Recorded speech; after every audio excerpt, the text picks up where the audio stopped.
अस्सलाम वालेकुम dear members, कैसे हैं आप लोग। उम्मीद है खैरियत से होंगे। आज का हमारा टॉपिक जो है वहीं से हम दोबारा शुरू करेंगे। मेथड्स ऑफ फाइंडिंग एलसीएम, यानी एलसीएम मालूम करने के तरीके। तो दो तरीके हैं हमारे पास यहाँ। एचसीएफ में भी हम उनका जिक्र कर चुके हैं। एक जो है वो प्राइम फैक्टराइजेशन मेथड है, जिसके लिए आपने सबसे पहले क्या करना है कि प्राइम फैक्टराइजेशन सीखना है। वो हम गुज़िश्ता वीडियोस में सीख चुके हैं, तो वो मेथड हम यहाँ पे अप्लाई कर सकते हैं। दूसरा मेथड जो है एचसीएफ की तरह डिवीजन मेथड है, वो भी हम एचसीएफ में कर चुके हैं। यहाँ पे भी हम डिवीजन मेथड करेंगे, लेकिन एचसीएफ और एलसीएम के जो प्राइम फैक्टराइजेशन मेथड है और डिवीजन मेथड है, इसमें थोड़ा बहुत फ़र्क मौजूद है, वो भी आज हम सीखेंगे। तो सबसे पहले आते हैं हम प्राइम फैक्टराइजेशन मेथड की तरफ। प्राइम फैक्टराइजेशन मेथड में सबसे पहले हम दिए गए नंबर्स का प्राइम फैक्टराइजेशन करते हैं, यानी उनके प्राइम फैक्टर्स निकालते हैं। और प्राइम फैक्टर निकालने का तरीका आप सब गुज़िश्ता वीडियोस में सीख चुके हैं।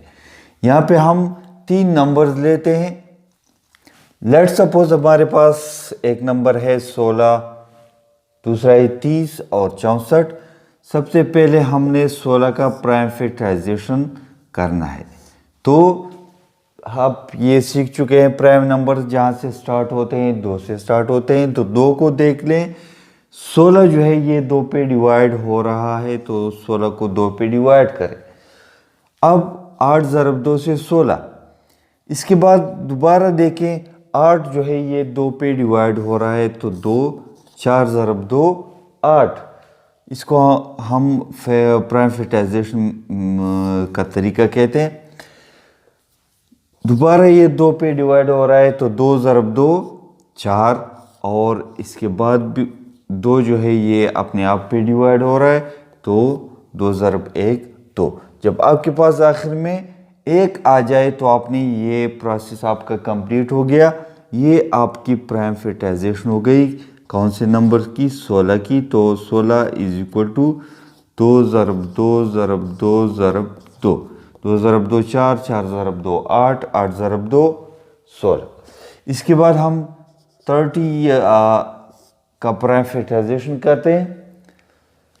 ये 2 पे डिवाइड हो रहा है, क्योंकि हमने सीखा है कि जब वंस प्लेस पे 0 2 4 6 8 मौजूद हो तो वो नंबर 2 पे डिवाइड होता है। 15 ज़रब 2 से 30। इसके बाद ये मज़ीद 2 पे डिवाइड नहीं हो रहा, तो नेक्स्ट जो प्राइम नंबर है आपके पास वो क्या है? वो हमारे पास 3 है। 3 पे देखते हैं, 3 पे ये डिवाइड हो रहा है, तो 5 ज़रब 3 15। इसके बाद 5 पे देख लें। 5 जो है ख़ुद प्राइम नंबर है, तो वो सिर्फ और सिर्फ खुद पे पूरा डिवाइड होगा, तो 1 ज़रब 5 से 5। इसके बाद 30 की प्राइम फैक्टराइजेशन हो गई। 2 ज़रब 3 6 ज़रब 5 30। इसके बाद हम 64 का प्राइम फैक्टराइजेशन करेंगे। 2 पे डिवाइड कर लें, तो 3 ज़रब 2 6, 2 ज़रब 2 4, 32 ज़रब 2 64। दोबारा ये 2 पे डिवाइड हो रहा है, तो 16 ज़रब 2 32। इसके बाद 2 पे डिवाइड हो रहा है, 8 ज़रब 2 16। इसके बाद 2 पे 4 ज़रब 2 8। इसके बाद 2 पे 2 ज़रब 2 4। इसके बाद 2 पर 2 ज़रब 1 2। अच्छा, यहाँ पे एक आ गया, ये आपका प्राइम फैक्टराइजेशन हो गया। तो 64 इज इक्वल टू 2 ज़रब 2 ज़रब 2 ज़रब 2 ज़रब 2 ज़रब 2। अच्छा, ये हो गया हमारे पास इन तीनों नंबर्स का प्राइम फैक्टराइजेशन। इसके बाद जैसे हम एचसीएफ में कॉमन फैक्टर्स मालूम करते थे, यहाँ पे भी हम कॉमन फैक्टर्स निकालेंगे, लेकिन तरीका थोड़ा मुख्तलिफ है। तो आइए यहाँ पे हम कॉमन फैक्टर्स ढूंढते हैं। कॉमन फैक्टर्स ढूंढने का तरीका थोड़ा नोट करने, वो एचसीएफ से मुख्तलिफ है। ये 3 नंबर जो हैं ये तो तीनों में ही मुश्तरक हैं, तो इनमें से 1 2 हमने ले लिया। इसके बाद ऐसा कोई प्राइम फैक्टर मौजूद नहीं जो तीनों में मौजूद हो। यहाँ से एचसीएफ एलसीएम का फर्क जो है वो शुरू हो जाता है। एलसीएम में हम दो नंबर्स में से भी मुश्तरका ले सकते हैं। तो आप देख लें ये दो जो है यहाँ पे मौजूद है, तो इनमें से एक दो मुश्तरका ले लें। ये दो यहाँ पे भी मौजूद है तो एक दो ले लें। ये दो यहाँ पे भी मौजूद है तो एक दो ले लें। इस तीन के लिए कोई मुश्तरका नहीं, 5 के लिए भी नहीं, इस दो के लिए भी नहीं है, इस दो के लिए भी मौजूद नहीं है। इस तरह हम मुश्तरका नहीं ले सकते। मुश्तरका का मतलब ये होता है कि ये दूसरे हिस्से के साथ, दूसरे नंबर के साथ वो प्राइम फैक्टर शेयर कर रहा हो। तो यहाँ पे आप देख लें दो एक ही नंबर में मौजूद हैं, दोनों दो, तो ये मुश्तरका हम नहीं ले सकते। इसको हम दोनों को नॉन कॉमन में लेंगे। तो नॉन कॉमन हमारे पास क्या हो गए, non common factors. Non common factors यहाँ पे हम मालूम करते हैं। एचसीएफ में ये हम मालूम नहीं करते थे, बल्कि वहाँ पे जो कॉमन फैक्टर आ जाता थी तो उनको मल्टीप्लाई करने से हमारा एचसीएफ आ जाता था। अब एलसीएम में नॉन कॉमन भी हम लिखते हैं। नॉन कॉमन में सबसे पहले 3, इसके बाद 5, जो किसी भी दो नंबर्स में शेयर ना हो रहा हो। यहाँ पे भी देख लें ये दो भी नॉन कॉमन है। अब आपका एलसीएम जो है वो इन सब को मल्टीप्लाई करने से हासिल हो जाता है। जनरली इसका फॉर्मूला ये product of common factors, product of common factors, product of non common factors. यानी एक ही बात है, प्रोडक्ट भी ज़रब को कहते हैं। इनको मल्टीप्लाई कर लें और इनको भी, और दरमियान में भी मल्टीप्लिकेशन लिख लें, या सिंपल एलसीएम जो है हमारे पास वो इन सब को कॉमन नॉन कॉमन जितने फैक्टर्स आपके पास आए इनको मल्टीप्लाई करने से हासिल होता है। तो 2 ज़रब 2 ज़रब 2 ये कॉमन हो गए, ज़रब ये वाला ज़रब है। इसके बाद नॉन कॉमन 3 ज़रब 5 ज़रब 2 ज़रब 2। आपके पास जो जवाब आएगा, 2 ज़रब 2 4, 4 ज़रब 2 8, 8 ज़रब 2 16, 16 ज़रब 2 32, 32 ज़रब 2 64, 64 ज़रब 3, 3 ज़रब 4 12 1 ढाका, 3 ज़रब 6 18 19, 192, 192 ज़रब 5, 5 ज़रब 2 10 1 ढाका, 5 ज़रब 9 45 46 4 ढाके, 5 ज़रब 1 5 जमा 4 9। तो आपका एलसीएम जो है वो आता है 60।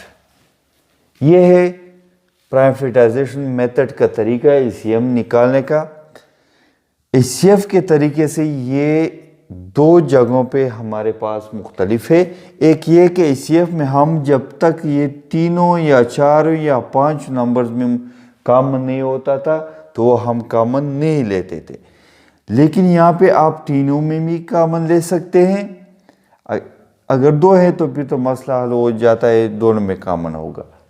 लेकिन अगर 2 से ज़्यादा नंबर्स आपको दिए गए तो आप 3 नंबर्स में से या भी कॉमन ले सकते हैं, और जो प्राइम फैक्टर्स 2 नंबर्स में से कॉमन हो वो भी आप कॉमन में ले सकते हैं। इसके अलावा जो दूसरा पॉइंट यहाँ पर एचसीएफ से मुख्तलिफ था वो ये नॉन कॉमन है। वहाँ पे हम नॉन कॉमन नहीं लेते थे, लेकिन यहाँ पे हम नॉन कॉमन भी लेते हैं। फिर common ज़रबे non common sub multiply कर लेते हैं और आपका जो एलसीएम है वो आ जाता है। इसके बाद जो दूसरा मेथड है हमारे पास, डिवीज़न मेथड है, वो भी हम यहाँ पे सीखते हैं। इसके बाद है हमारे पास डिवीज़न मेथड। सेम ही नंबर्स हमने लिए हैं और हमने देखना है कि डिवीज़न मेथड पे इसका जवाब वही आता है या मुख्तलिफ आता है। इसके साथ हम डिवीज़न मेथड भी सीख लेंगे। तो डिवीज़न मेथड के लिए आपने ये करना है कि जो प्राइम फैक्टराइजेशन के लिए आप सिंबल इस्तेमाल करते थे डिवीज़न का, ये तीनों के लिए आपने मुश्तरका इस तरह लिख लेना है। इसके बाद आपने देखना है कि जो प्राइम नंबर है वो 2, 3, 5, 7, 11, 13 इस तरह जारी है हमारे पास। 2 के लिए देखना है कि यहाँ पे कोई नंबर 2 पे डिवाइड हो रहा है या नहीं। तो तीनों नंबर 2 पे डिवाइड हो रहे हैं। अगर एक भी नंबर 2 पे डिवाइड हो रहा है और बाकी डिवाइड नहीं हो रहे फिर भी हम 2 के लिए डिवीजन करेंगे। तो 2 पे डिवाइड कर लें। 8 ज़रब 2 से 16, 15 ज़रब 2 से 30, 32 ज़रब 2 से 64। इसके बाद दोबारा 2 के लिए देखें तो 8 2 पे डिवाइड हो रहा है, 32 भी 2 पे डिवाइड हो रहा है, लेकिन 15 जो है ये 2 पे डिवाइड नहीं हो रहा। फिर भी हम 2 पे डिवीजन जारी रखेंगे। तरीका यह है, ये पॉइंट नोट कर लें। 4 ज़रब 2 8। जो नंबर अब 2 पे डिवाइड नहीं हो रहा उसको इसी तरह नीचे ले आए। 15 को हम नीचे लाते हैं। इसके बाद 16 ज़रब 2 32। दोबारा 2 पे ये 2 नंबर डिवाइड हो रहे हैं तो 2 ज़रब 2 4। 15 को आपने इसी तरह नीचे लाना है। और 8 ज़रब 2 16। दोबारा ये 2 पे डिवाइड हो रहे हैं तो 2 ज़रब 1 2। 15 को नीचे लाएं। इसके बाद 4 ज़रब 2 8। अब यहाँ पे देख लें, जिन नंबर्स के नीचे 1 आ जाए यूँ समझ लें कि उनका मसला तो हल हो गया, लेकिन आपको 1 इसी तरह नीचे लाना है। 15 2 पे डिवाइड नहीं हो रहा, इसी तरह नीचे ले आए। हमने 2 के लिए यहाँ पे डिवीजन जारी रखनी। 2 ज़रब 2 4। दोबारा 2 के लिए ये कर लें, 1 को नीचे लाएं, 15 को भी इसी तरह नीचे लाएं। 2 जो है ये 2 पे डिवाइड हो गया, 2 ज़रब 1 2। इस 64 का भी मसला हल हो गया। अब 15 के लिए देखना है तो अगर हम देखें तो नेक्स्ट प्राइम नंबर 3 है, तो 15 जो है ये 3 पे डिवाइड हो रहा है। फॉर एग्जांपल ये 3 पे डिवाइड ना होता हो तो आप नेक्स्ट 5 के लिए देखेंगे। ये 3 पे डिवाइड हो रहा है तो 1 को इसी तरह नीचे लाएं। 5 ज़रब 3 से 15, 1 को नीचे लाएं। अब 5 के लिए देख लें तो आपका 1 को नीचे लाएं। 1 ज़रब 5 5, 1 को नीचे लाएं। जब तीनों नंबर्स के नीचे जितने नंबर्स आपको दिए गए हों 1 आ जाए तो समझ लें कि हमारा मसला हल हो गया। ये हो गया आपका एलसीएम। इसको मल्टीप्लाई कर लें। 2 ज़रब 2 ज़रब 2 ज़रब 2 ज़रब 2 ज़रब 2 ज़रब 3 ज़रब 5। अब इसको मल्टीप्लाई कर लें। 2 ज़रब 2 4, 4 ज़रब 2 8, 8 ज़रब 2 16, 16 ज़रब 2 32, 32 ज़रब 2 64, 64 ज़रब 3 हमने किया था। 3 4 12, 1 ढाका 3 8, 3 6 18, 1 19, 192, 192 ज़रब 5, 5 ज़रब 2 10, 1 ढाका 5 ज़रब 9 45, जमा 1 46, 4 ढाका 5 ज़रब 1 5, जमा 4 9, 960 आपका आ जाता है LCM. Previous prime factorization method से भी आपका यही जवाब आया था। एक बार फिर यहाँ पे गौर कर लें, वीडियो को बार बार रिवाइज भी कर लें। ये मेथड आप पूरी तरह समझ लें। मैं आपके लिए एमसीक्यूज के लिए कौन सा मेथड सजेस्ट करूँगा, तो मैं आपके लिए यही मेथड सजेस्ट करूँगा। इसमें गलती की गुंजाइश भी कम होती है, इसका प्रोसेस भी तेज़ है। ये हमने अभी टाइम इस पे ज़्यादा लगाया, लेकिन ये तो आप लोगों को समझाने के लिए साथ साथ मैं बोलता जा रहा हूँ या प्रोसेस थोड़ा स्लो कर रहा हूँ।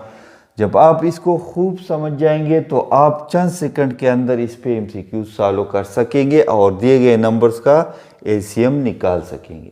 बहुत ही सादा मेथड है, तेज़ भी है, और जो चीज़ आपको चाहिए होता है टेस्ट में टाइम, वो आपके लिए ये बचत कर देता है। तो इस मेथड को ज़रूर सीखें, डिवीजन मेथड, ख्वाह वो एचसीएफ के लिए हो या एलसीएम के लिए। प्राइम फैक्टराइजेशन अगर अभी आप लोग सीखना नहीं चाहते, जिन्होंने फॉर एग्जांपल अभी तक नहीं सीखा, क्योंकि मैं पहली भी बात दोहरा चुका हूँ कि ये बहुत ही बुनियादी चीज़ें होती हैं और हमने बचपन में पढ़ी होती हैं, इसके बाद हमें इसकी ज़रूरत कभी नहीं पड़ी होती। तो वो हमारे जहन से निकल चुके होते हैं, इसलिए हम जब इसको रिवाइज करते हैं तो हमारे जहन में ये दोबारा बैठ जाता है। तो प्राइम फैक्टराइजेशन मेथड अगर फ़िलहाल आप लोग नहीं सीखना चाहते तो डिवीज़न मेथड जो है ये दोनों के लिए HCF LCM के लिए सीख लें। बहुत ही सिंपल है दोनों का और बहुत तेज़ी के साथ आप इस पे क्वेश्चन सॉल्व कर सकते हैं। नेक्स्ट वीडियो में हम पहले चैप्टर और इस दूसरे चैप्टर के इबारती सवालात पे थोड़ा बहुत हम डिस्कस करेंगे। मैं आपको चंद पॉइंट सिर्फ बताऊंगा, छोटी सी वीडियो होगी कि कैसे आपको अंदाज़ा होगा कि ये मुझे ये इबारती या वर्ड प्रॉब्लम दिया गया है तो इसमें से मुझसे रिक्वायर्ड क्या है या ये मुझसे क्या मांग रहे हैं या इसमें कौन सा प्रोसेस है, मतलब इसमें डिवीज़न है, मल्टीप्लिकेशन है या सब्ट्रैक्शन है या एडिशन है या इस यहाँ पे हमने HCF निकालना है या LCM निकालना है। क्योंकि जब आपको क्लियर दे देते हैं कि find the LCM of P तो आप समझ जाते हैं, लेकिन इबारती सवालात में आपको ये नहीं बताया जाता कि आपने LCM निकालना है या HCF निकालना है। तो वो भी हम पॉइंट नोट करेंगे कि कौन से सवालात में हमने HCF और कौन से में हमने LCM के ज़रिए से सॉल्यूशन निकालना है। और इसके बाद की वीडियो में हम रिव्यू एक्सरसाइजेज सॉल्व करेंगे, बस फिर आपका सेकंड चैप्टर जो है ये ख़त्म हो जाएगा।